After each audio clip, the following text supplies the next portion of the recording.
Welcome to Handmade Talks, the video interview series where we get to know the people that are important to Handmade by Friendship Bridge on a deeper level. Today, we have with us Friendship Bridge volunteer and member of the Central Coast Friendship Circle, Sue Miers from San Luis Obispo, California. Welcome, Hello. Sue. Thank you. I'm glad to be here. Great, we're glad to have you. Can you start by telling us what is one of your favorite memories with your circle? Oh my gosh. I really love the hikes we do.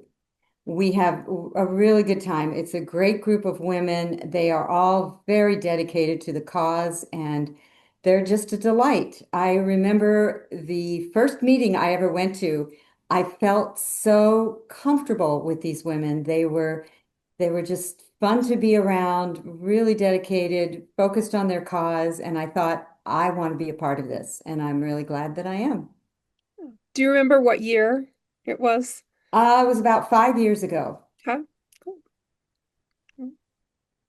What is one of your favorite Handmade by Friendship Bridge items, and what do you like about it?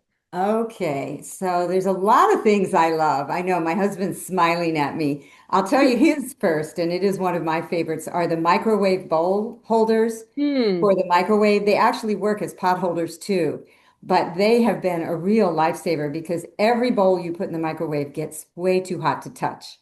And they are just beautiful items. They wash up really nicely. I just love them. I use that. The tea towels are the same. I love my apron. My basket, I just got a beautiful woven basket with green and purple um, around the top, and it's just I love all the items, the Christmas ornaments. We have lots of delightful things. Oh, that's great to hear. Yeah, I know. I think that microwave bowl holder is kind of the unsung hero because, it doesn't look so fancy like jewelry or something like that, but I feel the same way about you. And they're beautiful. They're absolutely gorgeous. The colors are amazing. Yeah, no, thank you. Um, So, what is a recent fundraiser that you've had with your circle that you could tell us about? And how did it go? Okay, just 2 days ago, we had 45 people for dinner at an outdoor location called Lavra. It is a co-housing area up in the woods in SLO County. And it was quite amazing, except for worrying about where everybody was going to park.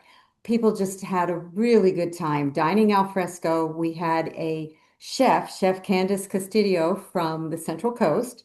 I just went ahead and did some cold calling and I discovered her. She is in charge of a couple of organizations that support women. And so she said this is right up her alley. So she volunteered to do all the cooking, and she is really an amazing gourmet chef. So we had 45 people. We had a band. I have a friend who's in a band who volunteered their time. He said they'd be rehearsing anyway, so they just came up and played for us. And Candace taught us a little bit about cooking, and she made this incredible meal. And so it was a lovely evening. We made $2,400. Wow. Oh, that's great. Wow, what a fun fundraiser. And so, and like you said you just cold called her. You didn't I know her cold called her. personally. Yeah. Okay, no, Yeah. We interesting. lost our location. We were going to have it at someone's home. And luckily, before the invitations went out, we lost that location. And then so I started cold calling all kinds of locations. And this is the one we finally came up with. Oh, that's great. No, that's great to hear. Oh. Um, eh, do you know how much? You said $2,400, right? $2,400. 100 earned, yeah. Can you offer any best practices for how the event went, either challenges that you came across, just in case anyone else would be interested in doing an event like this? Well, as I was a professional event planner and donor and a professional in donor relations, so the more we pay attention to detail and make sure that everyone look at it from the guest's point of view, make sure that there's something for them to do, that they're comfortable. You have to be prepared for any kind of weather. Just make sure that it's going to flow, that it is based on well, we sold Typica at the event, and we talked about Friendship Bridge. Make sure that every detail makes them comfortable, that they're sitting with people they know, introduce them to people. If you look at it from the guest point of view, you'll really figure out how to make an event flow and be focused on Friendship Bridge. We sold about $300 worth of Typica that night. Nice. So it really, and oh, and also we got the wine donated. So it really, just look at it from the attendees' point of view and make the evening flow.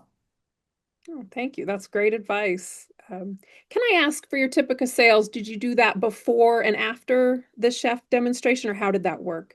We had a big enough area outdoors that we had the band and the Typica all and the tables all in the same area. And they had strung lights up over the tables. It looked very festive. And we made fresh flower centerpieces, which we gave away. We gave away a centerpiece to someone who had a sticker under their dinner plate. So Nice. whoever had the sticker got to take home the fresh flowers. So we had fresh flowers everywhere. It really looked lovely. It was very inviting once we had cleaned it up and decorated it because it is an outdoor space and you have to be particularly careful there, making sure that people don't trip, that there's enough light, and that people just feel comfortable. But no, the typical sales went through the whole thing. Even during dinner, people could get up and go to the table and look things over. They had a chance to look things over, think about it, and then have a glass of wine and come back and buy something. Maybe buy a little more So, after a glass of wine. wine, exactly, exactly.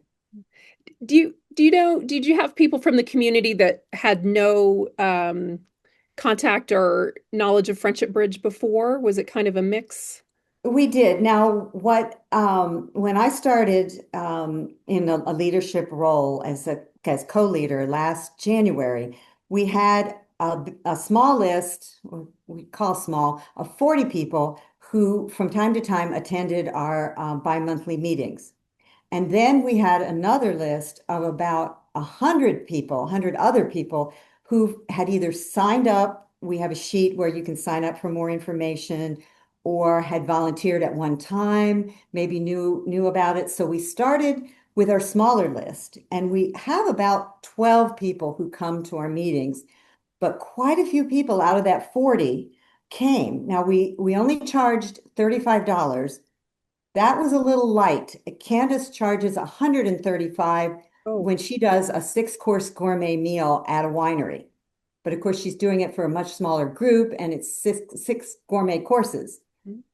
We had her do something very kind of simple for us, and it was family style. So it's not quite the same. But next year, I would definitely charge more because I think the $35 for any kind of a gourmet meal was a real draw. oh, for sure. So That's a that was bargain for fast food anymore. So, right, exactly, exactly. So we could have gotten more. Next year we'll probably be at a private home and we'll ask probably about $65 a person, which really helps. Candace was wonderful. She donated her time.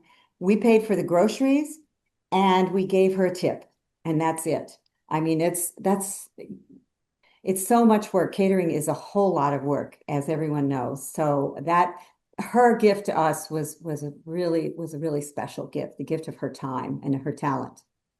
yeah. Oh, I appreciate that. Like, what a unique event. And again, you said it was just 2 days ago, so Hmm, they're hmm. probably all still reeling for from the We six are. We're still 45. pretty excited. We're still pretty excited. But no, we started out with that smaller list of people we reached out to, and all of us invited friends.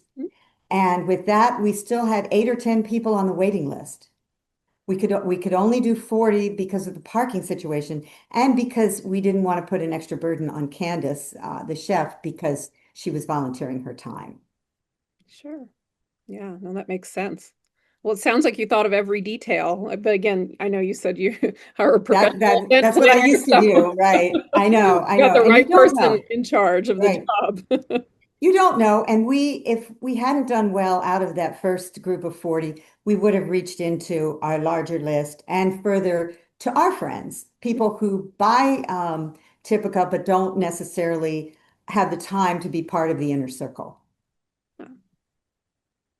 Well, shifting gears a little bit, I know that your circle applied for a promotion with a store called Humankind Fair Trade out there Yes, nearby yes. in San Luis Obispo. Hmm. Can you tell me more about this promotion and how it's going to benefit Friendship Bridge? Well, I remember I used to live in Boulder, Colorado, and I remember there was one there, and I think it's a national chain, and they sell items very similar to what our Friendship Bridge ladies make. So it's a really, really good fit. Humankind, they would bring Friendship Bridge, except that we have our own organization already set up. But it's a good fit in that every month they give 20%, I believe, of their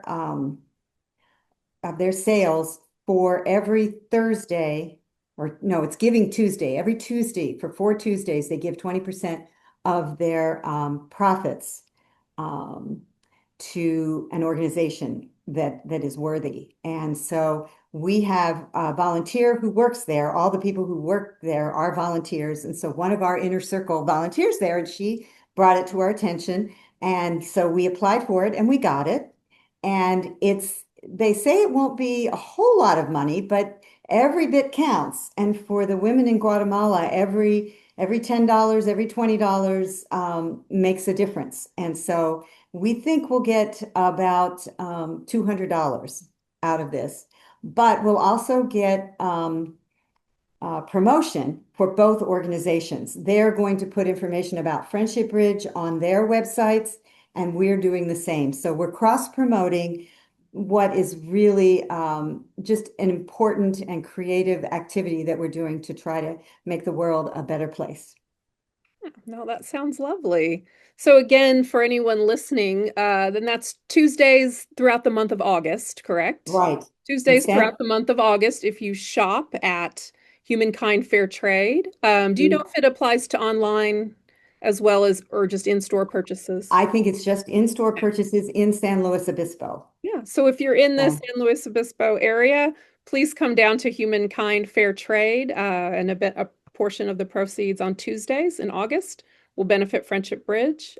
You can also check out their website at humankindslo.org if you want to learn more about them and what they do.